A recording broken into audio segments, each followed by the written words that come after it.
College की canteen में सभी दोस्त बैठे थे। इस बार होली पर मैं अपने गांव जाऊंगा। अरे यार, तो हमारे साथ कौन होली मनाएगा?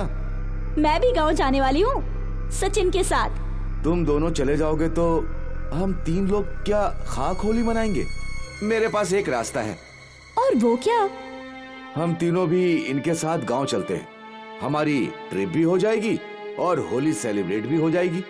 हाँ, वैसे भी मेरा गेस्ट हाउस खाली है। हम सब वहाँ आराम से एक साथ रहेंगे। ये भी अच्छा आइडिया है। हाँ, वैसे भी मुझे होली में बस एंजॉय करना है। हाँ, तो फिर चलते हैं। पांचों ने तय कर लिया कि वो लोग किशोर और शोभा के गांव में होली मनाएं और होली के एक दिन पहले वो लोग कार से गांव पहुंचे। यहाँ किशोर ने सबका साथ में रहने का इंतजाम किया था। अब नेक्स्ट 5 दिनों के लिए ये गेस्ट हाउस हमारा है।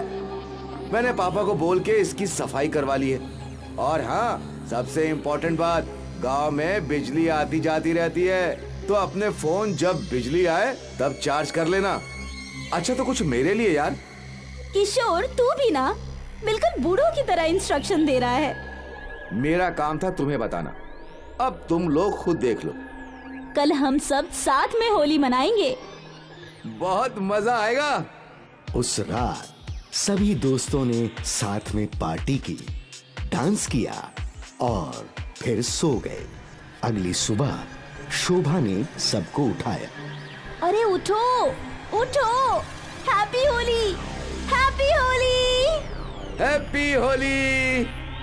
सभी ने एक दूसरे को कलर लगाया और फिर से म्यूजिक की धुन पर नाचने लगे। कुछ देर बाद शोभा ने म्यूजिक बंद कर दिया। अब सब चलो मेरे घर, वहाँ नाश्ता वाश्ता खाएंगे। हाँ, और अंकल आंटी को भी रंग लगाएंगे। पांचों दोस्त शोभा के घर गए। वहाँ शोभा के माता पिता के साथ सबने होली मनाई। फिर शोभा की माँ ने सबके लिए नाश्ते का इंतजाम किया। भूखे दोस्त नाश्ते पे टूट पड़े। वो लोग खा रहे थे, तभी मनोज का ध्यान एक आदमी पर गया। वो आदमी नशे में नाच रहा था। चल पता करते हैं, गांव में दारू कहाँ मिलती है। ओए, इसने दारू का नशा नहीं बल्कि भांग का नशा किया है। अरे वाह, मुझे भी भांग पीनी है। रुक, पता लगाता हूँ कि कहाँ मिलती है। मनोज वहाँ से चला गया। कुछ देर बाद शोभा के पिताजी ने सचिन से पूछा, अरे वो तुम्हारे बगल में जो बैठा था वो कहाँ गया? अंकल, वो अभी आ जाएगा, यहीं गया है। ठीक है। कुछ घंटे बीत गए। अब सचिन को मनोज की फिक्र होने लगी। अरे किशोर, मनोज अब तक नहीं आया। कहाँ गया है वो? वो भांग का पता लगाने गया था। हो सकता है वो गेस्ट हाउस लौट गया हो। हाँ शायद। चल के देखते। अब दोनों दोस्त वापस गेस्ट हाउस लौटे। मनोज, मनोज, मनोज। उन लोगों ने मनोज को बहुत ढूंढा, पर वो कहीं नहीं मिला। अब दोनों परेशान हो गए थे। वो किस ओर गया था? शोभा के घर से सीधे आगे। चल वहां चलते। सचिन और किशोर मनोज को ढूंढते ढूंढते शोभा के घर के पास पहुंचे। शोभा, मनोज यहाँ आया था क्या? नहीं, क्या हुआ? काफी घंटे हो गए, वो गायब है। पर वो गया कहाँ था? भांग लाने। भांग का नाम सुनते ही शोभा के पिताजी डर गए। भांग लाने? हाँ अंकल, उसे नहीं जाना चाहिए था। पर क्यों? क्योंकि इस गांव में कोई भांग बेचता ही नहीं है। पर हमने खुद एक आदमी को भांग के नशे में झूमते हुए देखा था। वो तुम्हारे लिए जाल था। शायद उसे पता चल गया था कि तुम लोग नए हो, इस गांव के रहस्यों से अनजान। कैसा रहस्य? इस गांव में होली के दिन कोई भी नशा नहीं करता, और इसका कारण है भूतिया भांग वाला। क्या? हमें बिना देर किए मनोज को ढूंढना चाहिए। मैं अभी सबको बुलाकर लाता हूँ। शोभा के पिताजी कुछ गांव वालों को अपने साथ ले आए और सारे लोग अलग अलग दिशा में मनोज को ढूंढने लगे। मनोज! मनोज! मनोज! मनोज! कई घंटे बीत गए। शोभा के पिताजी ने मनोज को गांव के बाहर वाले जंगलों में भी ढूंढा। सुबह से रात हो गई, पर मनोज का अब तक कोई पता ठिकाना नहीं था। रात में जंगल की ओर से चीखने की आवाजें आने लगी। बचाओ, बचाओ मुझे!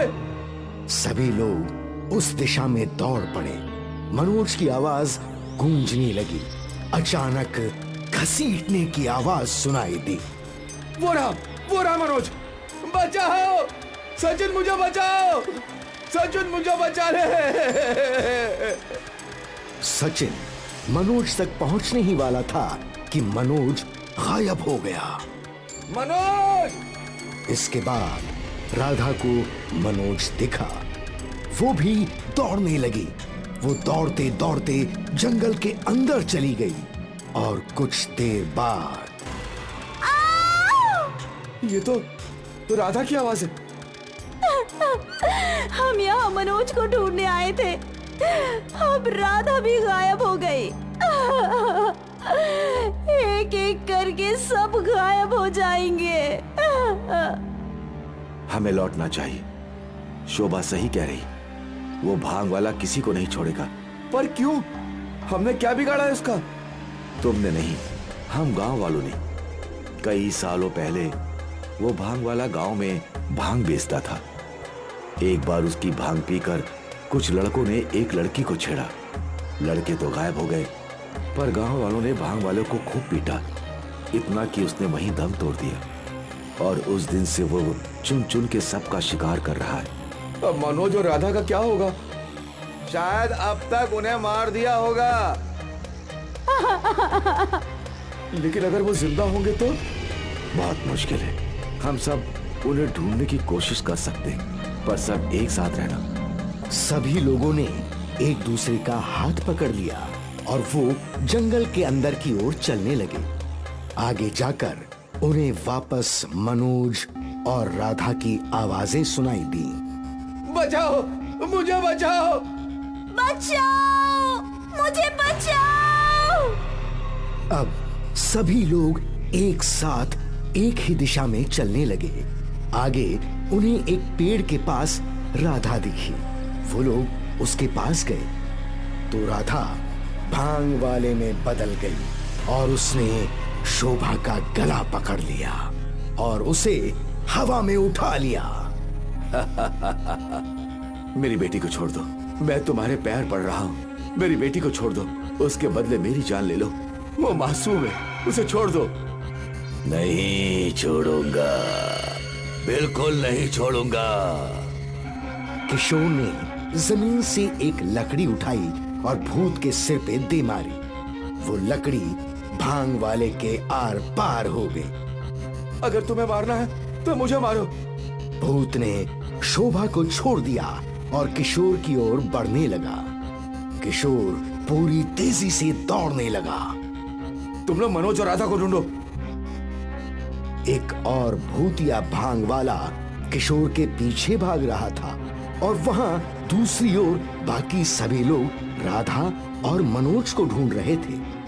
भूतिया भांग वाला किशोर के सामने खड़ा हो गया। किशोर ने अपने भागने की दिशा बदली। वो जिस ओर भागता वो भूत वहां आ जाता। यहाँ गांव वालों को बेहोश राधा और मनोज मिल गए। वो लोग उन्हें जंगल से बाहर ले आए। किशोर ने गांव के मंदिर की घटना सुनी और वो भी गांव की ओर भागने लगा। भूत भी उसका पीछा करते करते गांव के अंदर आ गया। किशोर सीधा मंदिर के अंदर घुस गया। अब हिम्मत है तो अंदर आ। मैं अंदर नहीं आ सकता, पर तू तो बाहर आएगा ना। किशोर अंदर मंदिर के पुजारी के पास गया। वहां पुजारी ने किशोर को दिव्य खंजर दिया। इस दिव्य खंजर से वो भूत मर जाएगा। किशोर उस दिव्य खंजर को लेकर बाहर आया और वो भूत उसके सामने खड़ा हो गया। आखिर तो मरने के लिए आ ही गया। किशोर ने बिना देरी किए वो दिव्य खंजर भूत के पेट में घोंप दिया। भूतिया भांग वाले का अंत हुआ। सारे दोस्त बच गए और गांव को भूतिया भांग वाले से आजादी मिली।